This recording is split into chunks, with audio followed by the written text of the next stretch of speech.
and we will stand with them and not let the SAC, the SPA and the NPWS take over and tell us what to do on our own land. A land which only 100 years ago we had the rising, the 1960 rising, and after that many people have died since, including the hunger strikers in 1981, where a good friend of myself, Kevin Lynch, gave his life for his country. And I know that himself and Bobby Sands would come in their grave today if they seen what this government and past government has done with my native land. I have a website. It's called www.mynativeland.info. I left my native land when I was 17, like many of us, to immigrate, and I went to London, and I spent 27 years over there, and I came back to this country I love so much, but it's not the same country I left behind. We don't own it, we don't own anything. Angela Merkel runs this country now. We will not put up with this. And people say, why do you come out so much? Why do you want people to come out? If we don't come out, if we weren't here today, or we weren't in Dublin, we weren't down in Limerick, Newcastle West, or up in Mayo, there'd be nothing done about this. Phil Hogan would have taken the last slice of bread on your table from you. And we will not let them stand side by side with anyone. I don't care what party they are. And I tell you, these parties that come out here and do these protests are worth the vote. Because I'm independent of all parties and I don't give a shit for any politician. Because politicians, as far as I can see, past and present, I can't see any good in them at all. They're all for themselves. Kenny gave 40,000 rise to his advisors from 97 up to 120,000. My God, if I got that, I'd stay over in Spain for 3 years. And yet, they won't tax the rich, but they'll tax you. And they'll send welfare officers out there if you want to do 1 day's work to buy books for your kids or buy clothes for them. And that's how our country is gone. So stand up together. We will not give in to them. Phil Hogan, Enda Kenny, Eamon Gilmore, our schools are under attack now.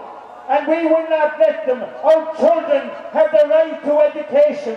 And now they're taking them away. Over in my own school over there, they've taken a special needs teacher out of it. And they've given them one for 1 hour a day. What can anyone do with a child with special needs for 1 hour? That's our own country. But I bet you their children are well looked after. Stand up for your rights. And thank you very much for coming to Galway. Thank you.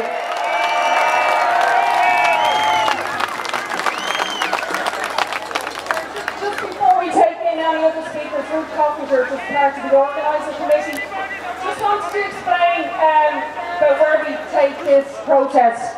There was a group meeting earlier on, as you saw, who took a decision to storm through the barricades there. But that was their decision. But we, as a campaign, have women, children, people here, and we would have liked and want a peaceful protest. So can I get the agreement from people that that's what we want here today? After the speakers have spoken, we should march back in a united, disciplined way back to Eyre Square. Okay, is that agreed? Because safety is paramount. We would all love to be in at the conference, you know, right directly giving them our message. But believe me, thousands of people have marched in Galway here today, and they will know about it, okay? Thank you. Okay, so, well, that's your choice, but the campaign itself isn't bringing children and kids to Stonecrew and get pepper sprayed, so. Okay, is that agreed by people here, yeah? Okay. Alright, thanks Ruth. We have a few more speakers left. We don't want to keep everybody here all day. So I think we have 4 more speakers.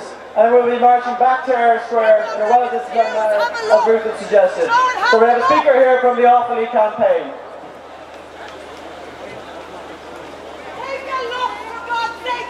Your own people over there! Support them! Good afternoon, everybody. Pádraig Milligan with the Offaly campaign. And I just want to make one point. Luke Flanagan spoke at Eyre Square a while ago, and he alluded to democracy. When we elected this government, the people of Ireland voted in 2 referendums, one of which was to reduce the judges' pay. Now the legislation for that has not been enacted, but the government were able to enact legislation in order to follow the ordinary Irish person to pay household charges, water charges and septic tank charges. The question we want to be asking them today is why didn't they enact the legislation to reduce the judges' pay? Support the campaign, keep it going. We won't pay. Thank you.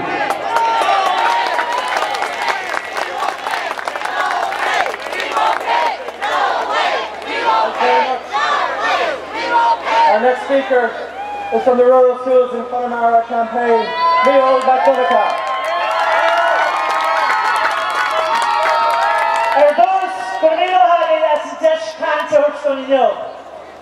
I'm going to speak on behalf of one group, one vulnerable group in this whole story, in this whole mess. That's the story for children, our next generation. A minister in a Labour government, an education minister, made a decision last December to make sure that there'd be loads and loads of school closures in all over rural Ireland. Fine Gael and Labour have come out with the slogan that there'll be no schools closed. I can tell you that there will be schools closed. There'll be schools closed in areas, in rural areas which they thought that didn't have a voice. How dare a Labour minister single out certain kids in this country and let others get after it? This is the same Labour minister that's going to pump millions into private schools in certain parts of the country. They also made a decision to contest schools.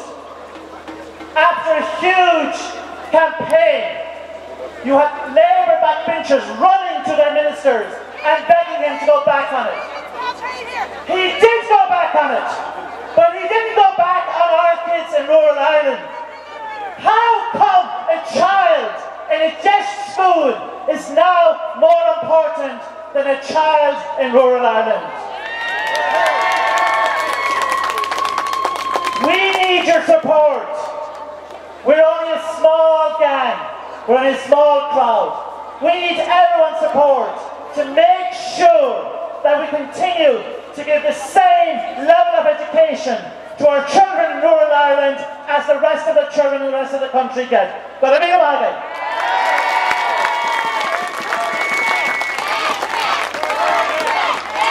Very much. Our next speaker is from a group called the Ballyhay Bondholders.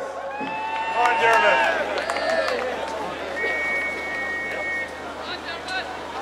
Hello, my name is Diarmuid O'Flynn and with the Ballyhay Says No to Bondholder Bailout Group. We've been marching in Ballyhay and Charleville for 59 weeks now against the bondholder bailout. And I'm getting, I have to say, very little publicity in our major media. And that's just what I want to talk to you here about today, and I'm not going to keep you more than a couple of minutes. And it's this. There's a basic rule of propaganda, which is that if you control the message, you control the people. and to make sure that they're controlling the message. Our government, every minister in it and every TV in it has their team of well-paid advisors, and they have their PR machine behind them who are advising them in their whatever access they have to ignore what we are doing here, to ignore what happened in the Fine Gael Ardèche a couple of weeks ago. And so it was that the message that came out from the Ardèche, Fine Gael Ardèche 2 weeks ago, when 10,000 people marched, and we were there with them, was that there were a few thousand people there who wouldn't work their way out of a paper bag, who were the riff-raff of Ireland, who were the, basically rent the crowd. And I'm saying, because we were up there from Ballyhale, maybe as I said, marching for 59 weeks on our own, and it was so uplifting for us to go up there and meet people from Donegal, Sligo, Leitrim, Galway, Wexford, from all parts of Ireland, who were all having their own little meetings and their own little marches, and we all got together up there. And I would say to Enda Kenny now, and this is all I'm going to say here today, that the message that he should have got from that march, and the message that Eamon Gilmore should get from this protest here today, is not from his well-paid advisors, but to listen to us, listen to the voice of his own people, in our own accents,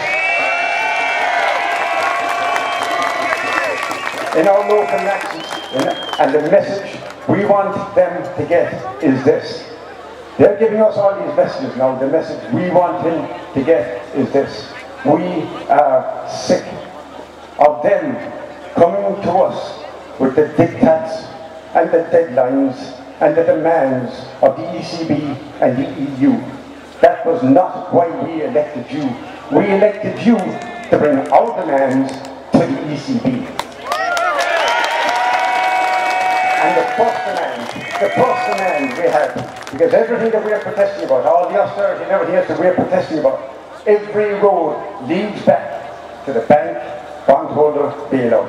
And the massive lie that's been told to the Irish people, and has been told for the last 4 years, and is still being told, that the bailout that occurred here in November 2010 was a bailout of the Irish people. It was not. Every bailout in which the IMF were ever involved, that involved a write-down of the debt for the people. Not alone did we not get a cent of a write-down on our debt, we got extra debt, courtesy of the ECB. So the message now, the first message to those boys from here is this. We don't want to pay your tax, as dictated by the Troika.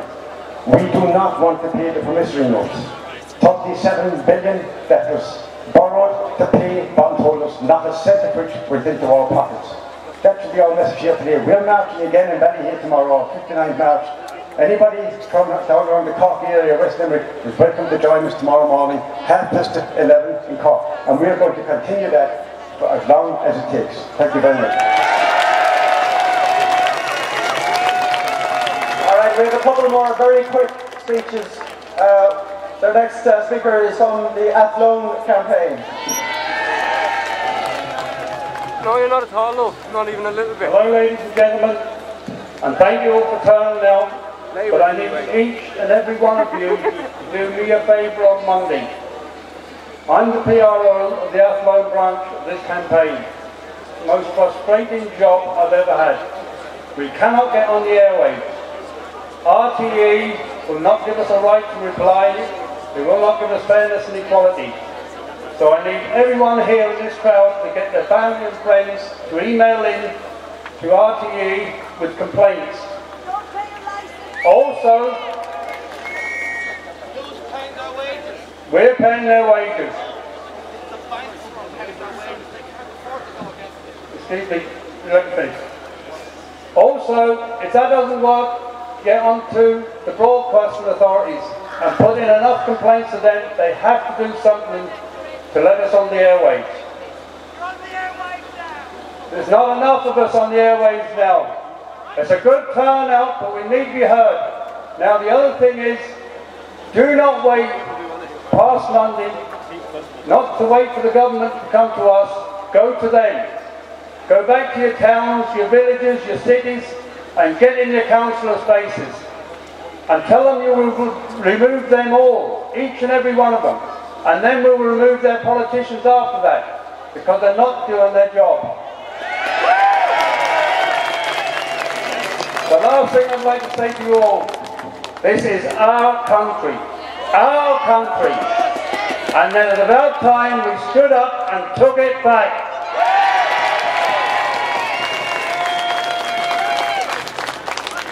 We have the speaker here, Aaron Gibbons from Clifton Community School.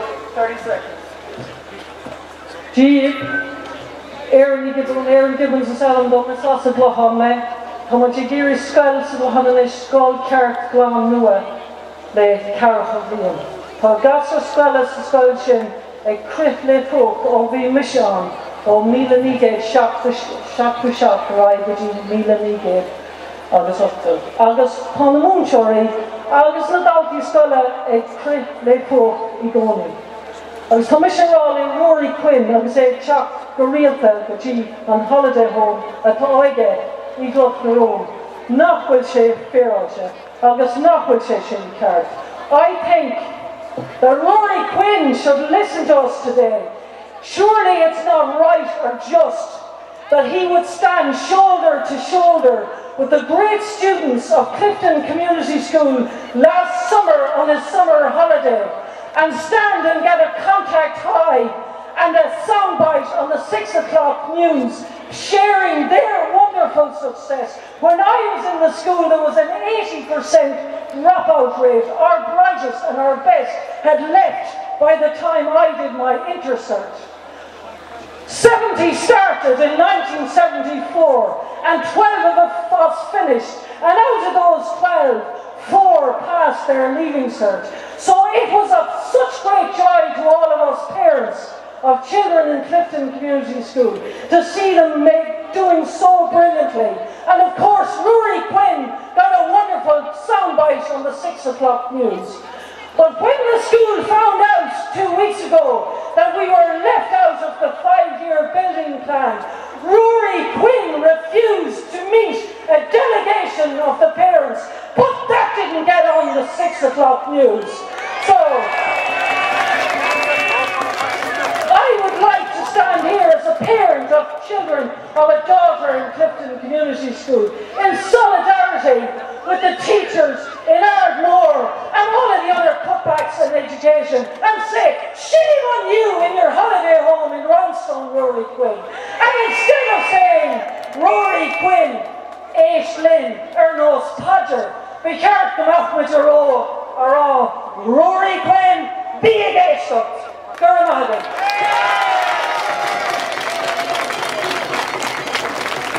Okay, we have our final speaker. After Paul Murphy, MEP, has finished speaking, we'd like to organise the banners again and head out the way we came in an orderly march back to Eyre Square. So I'll just introduce Paul Murphy, MEP. Thanks, Connor. About 6 weeks ago, I saw the future of Fine Gael and Labour and their overlords in the EU and the